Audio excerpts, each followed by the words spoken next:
This is a tool that I use quite frequently to evaluate hundreds and hundreds of deals. And it's called the Map Oshawa tool. So if you go to Google, and you guys can write this down, type in interactive zoning map city name, right? So maybe that's Oshawa, maybe that's Hamilton, maybe that's St. Catharines, maybe that's Barrie.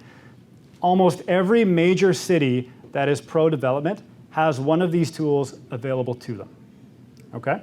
Now, what we have here, I've pre-pulled it up, 91 Cabot Street. You can type in any address in a city, and this Google Maps looking thing will pop up on your screen and essentially give you what's a digital survey.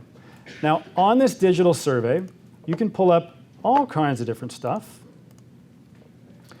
such as the zoning, such as the address. Sometimes, depending on the city, they'll give you the legal name, right, which is the legal description for Ontario land titles. That's very important.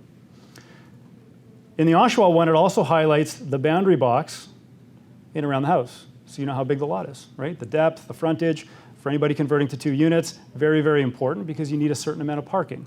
You need a certain amount of lot depth. You need all of these different things to comply with zoning, right? So in this case, we're going to take the basement apartment route and say, let's buy this house. Let's see if it fits the criteria for a basement apartment. So we'll pull up the measurement tool, and we'll measure the frontage. 9.46 meters. Now, I know in Oshawa that you need a minimum of 9 meters to put a second unit in. So in this case, on a very high level, this property will qualify. Okay? You also need about 5.75 meters of parking in the front yard. We have 6. This will also qualify. We can get the parking. We're halfway there.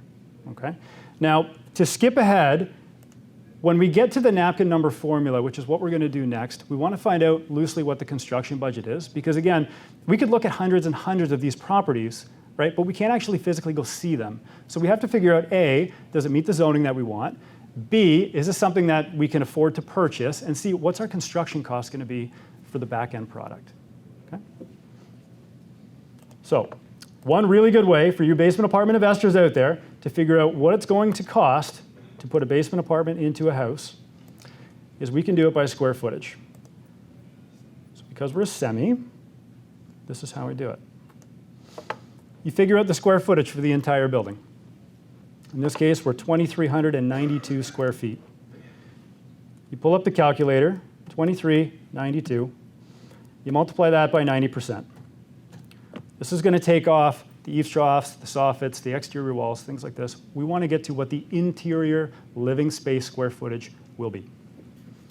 And because we're a semi, we got to divide that in 2, which gives us just over 1,000 square feet. Okay? So now we know that this property is priced at $299 based on the Kijiji listing. We know that it's dated inside. I need some updating. We know here that we're roughly, the basement's going to be about 1,000 square feet, right? The main floor about 1,076. So we know how big it is inside. We also know we have 3 bedrooms on the main and a +1 in the basement. Now, judging by the fact that it's an original owner bungalow, it's probably going to be a full gut in the basement. And that's how I would approach it before I ever went out to see, because back in the 60s, they didn't renovate like we do today, right? No insulation, different wiring, stuff like this. Very important. Okay, so we're going to run with 1,000 square feet for this basement.